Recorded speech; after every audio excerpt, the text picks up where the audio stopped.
Do you want to be ahead of the game for the latest in arts, music, cuisine, and entertainment across the Middle East's most dynamic capital cities? Al Monitor is proud to launch our City Pulse newsletters, focused exclusively on local news, starting in Riyadh, Dubai, Istanbul, and Doha. Each week, our on-the-ground writers in these cities cover the latest cultural happenings and trends, so you have everything you need to know for the best local experiences. To subscribe for free, go to almonitor.com, that's al-monitor.com, and sign up on our newsletter page.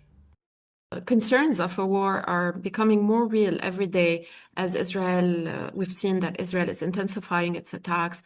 It's striking several times a day. Just like today, it launched a series of heavy airstrikes in the south. And this was after issuing evacuation orders, which reminded people of the war days. And as we know, Israeli officials are threatening to escalate or to open a new front in order to stop Hezbollah from allegedly rearming and regrouping. Welcome back to the Al Monitor Brief. I'm Adam Lucente. The Lebanese military organization Hezbollah rejected on Thursday any negotiations with Israel. In a letter to President Joseph Aoun, Prime Minister Nawaf Salam, and Parliament Speaker Nabih Berri, the group vowed to, quote, block any attempts to drag the Lebanese state into new rounds of negotiations for purposes that solely serve the goals and interests of the Zionist enemy. The letter followed Aoun calling for indirect talks with Israel amid the Israeli military's persistent strikes against Hezbollah, as well as Lebanon's efforts to disarm the Iran-backed group. In this episode, we will hear from Al Monitor's correspondent in Beirut, Beatrice Farhat. Beatrice takes us through the pressure Hezbollah is feeling, why the government's disarmament plans are likely to continue, and the rising fears in Lebanon of a new conflict with Israel. Hope you enjoy. Beatrice, welcome back to the Al Monitor Brief. Thank you. Beatrice, what do you think is behind Hezbollah sending this letter today? Well, as you know, Hezbollah came out today with an open letter addressed to the three presidents, the president, the prime minister, and parliament speaker, in which they rejected any negotiations with Israel. According to Hezbollah, these talks only serve the interests of Israel and threaten Lebanon's sovereignty. In this letter, Hezbollah also addressed the issue of its disarmament and considered that Israel is blackmailing or exploiting the government's decision to bring weapons under its control as a condition to end its attacks that have continued in Lebanon despite the ceasefire. It also stressed and reiterated its legitimate right to resist occupation and aggression against Lebanon.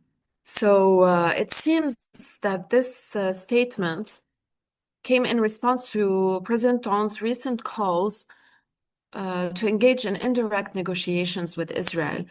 There has been daily attacks. Israel has refused to withdraw from 5 border areas it occupied during the war. So officials and led by President Aoun are trying to resolve these issues. And he has suggested or express his country's readiness to engage in these talks, which Hezbollah refuses. It considers Israel the enemy, and even Lebanese officials consider Israel the enemy, but they are ready to start these indirect talks to resolve everything and calm the situation. I also think that Hezbollah is starting to feel the heat. The government is insisting on removing its weapons, but without a fight, as we know. This is why it tasked the army to do so. And at the same time, Israel is upping its pressure by escalating its airstrikes on Lebanon. Meanwhile, at the same time, Israel and Washington feel that Beirut is stalling in these efforts. And there's been warnings from Israel and from Washington to speed up the process of disarmament in order to stop these Israeli attacks. And Beatrice, how do you think Lebanese leaders, as well as other political actors in the country, might respond to this latest issuance from Hezbollah?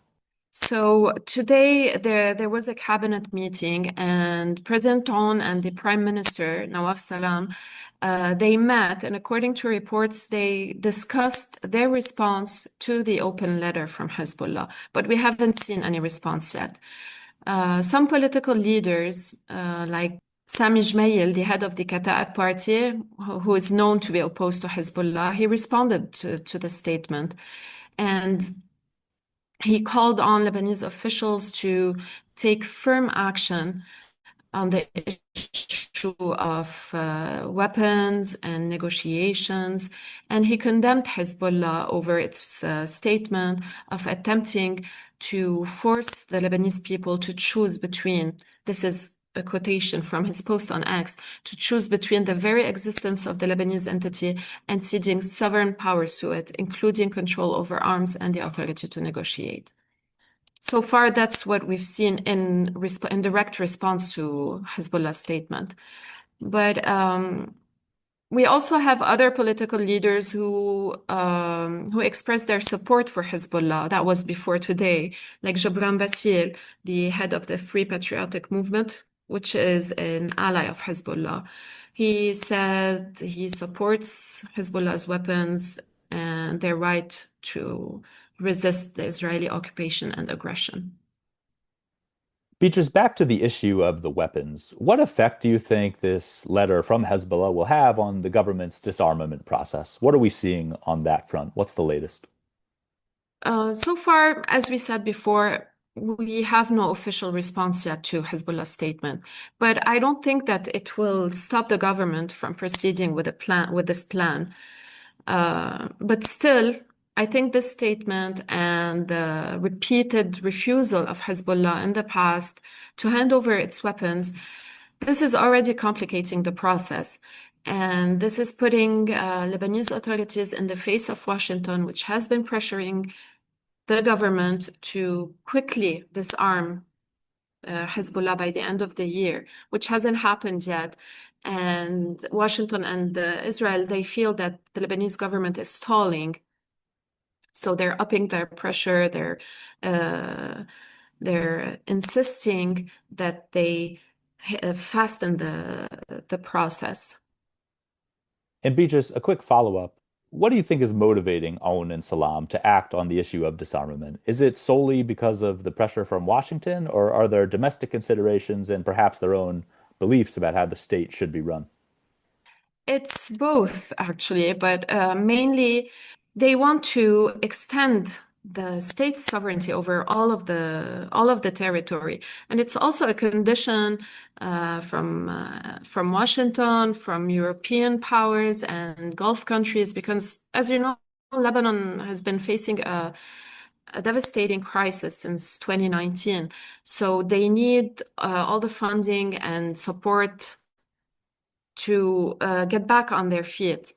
And to do that, in order to achieve that, all weapons outside state control must be in the state's hands, including Hezbollah's, including the weapons of Palestinians in Palestinian refugee camps. So this is domestically. And it's also indirectly related to the pressure from Washington, because it's been said and it's been reported that the issue of disarmament is linked to the unlocking of aid, international aid and donations to Lebanon. Don't go anywhere. We'll be back with Beatrice Farhat after this short break. Today's transformation of the Middle East is at the center of global geopolitics. Whether you're an analyst, diplomat, executive, or academic, you need the best reporting and analysis to understand what's really happening on the ground and what it means for the world. Al-Monitor is the award-winning independent leader in Middle East news. From Riyadh to Beirut, Abu Dhabi to Doha, and Baghdad to Tehran, our team of over 100 expert journalists report daily on the top stories driving the regional trends. Download our mobile app and subscribe to Al-Monitor to follow what leaders and decision-makers are reading every day. Go to almonitor.com, that's AL-MONITOR.com, and use promo code POD25, POD25, for a discount. Okay, we're back. Beatrice, finally, this is a topic we've discussed before, but the situation is ever changing. So, given the recent Israeli strikes on Lebanon and the escalating nature of those strikes, does Lebanon feel that a new war or a new phase of this conflict is on the horizon? Why or why not?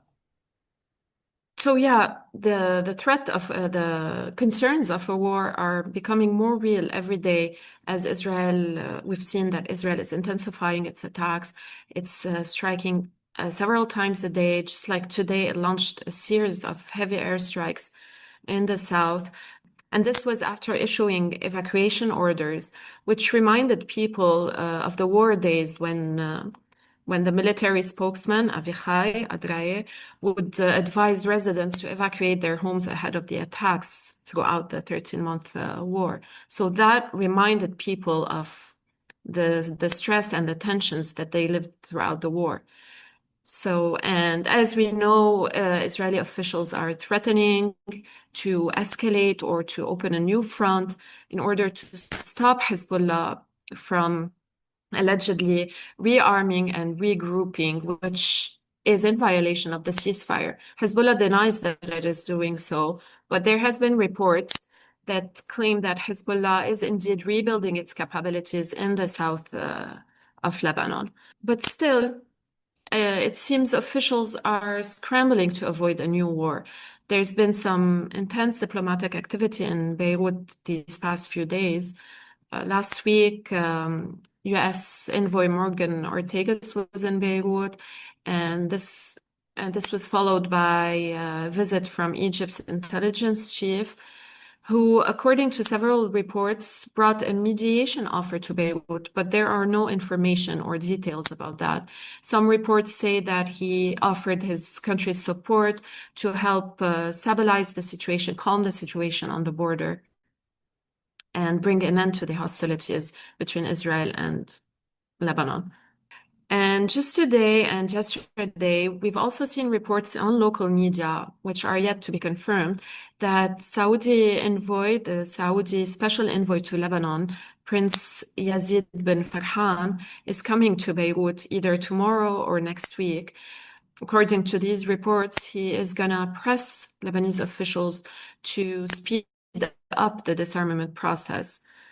And just now, we've seen also reports that Tony Blair, the former British Prime Minister, is also coming to Beirut as part of all these efforts to try and calm the situation and reach a fair solution and end these hostilities. Beatrice, thanks a lot for your time, and we look forward to more of your reporting from Beirut. Sure, no problem. Thanks for listening to the Al Monitor Brief. Be sure to follow Al Monitor for more on the stories impacting the Middle East. Until next time, I'm Adam Lucente.